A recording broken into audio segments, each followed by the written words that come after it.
Parliament నడుస్తుంది. ఈ parliament సెషన్లో హిందువుల పట్ల ఏ విధంగా కొంతమంది కుట్ర చేసి కన్వర్షన్ చేయడానికి లవ్ జిహాద్ గురించి కుట్రలు చేస్తున్నారు.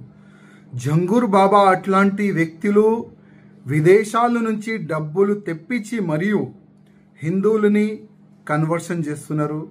లవ్ జిహాద్ చేసే వాళ్ళకి ఫైనాన్షియలీ సపోర్ట్ చేస్తున్నారు. ఐఎస్ఓలకి ఫైనాన్షియలీ సపోర్ట్ చేస్తున్నారు.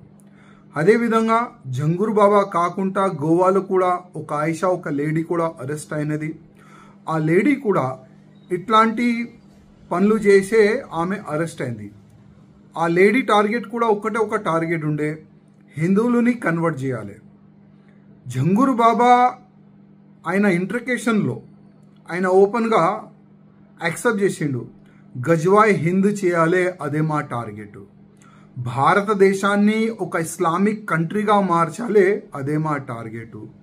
ఒక్క హిందూ కూడా భారతదేశంలో ఉండకూడదు, అన్ని హిందువులు కూడా ముస్లిమ్స్గా మారిపోవాలి, అదే మా టార్గెట్. ఆయన ఇంట్రికేషన్లో యాక్సెప్ట్ చేసిండు. ఇవాళ పార్లమెంట్ నడుస్తుంది. చాలా మంది ధర్మం పట్ల మాట్లాడే అట్లాంటి పార్లమెంట్ సభ్యులకి నా ఒక నివేదిక, మీరు ప్రధానమంత్రి మోదీ గారికి అమిత్ షా గారికి ఒక రిక్వెస్ట్ చేయండి, ఒక బిల్ పెట్టండి, ఒక కఠినమైన ఒక చట్టం తయారు చేయండి. ఎవరైనా హిందువులని కన్వర్ట్ చేయడానికి ప్రయత్నం చేస్తే ఆయనకి ఉరి శిక్ష పడే అట్లాంటి ఒక చట్టం తీసుకొని రండి.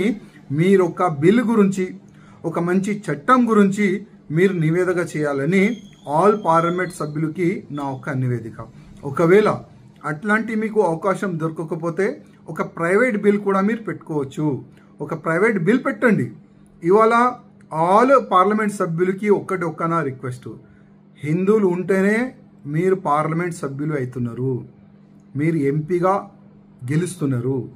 హిందువులు లేకపోతే మళ్ళా మీ పరిస్థితి ఏంది ఒక్కసారి ఆలోచన చేయండి. ఇవాళ దేవుడు ఆశీర్వాదం వల్ల, ప్రజల ఆశీర్వాదం వల్ల మీరు పార్లమెంట్ సభ్యుడు అవుతున్నారు. ఢిల్లీలో పోయి పార్లమెంట్లో దేశ రక్షణ గురించి, దేశం బాగుపడాలి అట్లాంటి ఒక మంచి ఒక పార్లమెంట్లో కూర్చొని మీరు చర్చలు చేస్తున్నారు.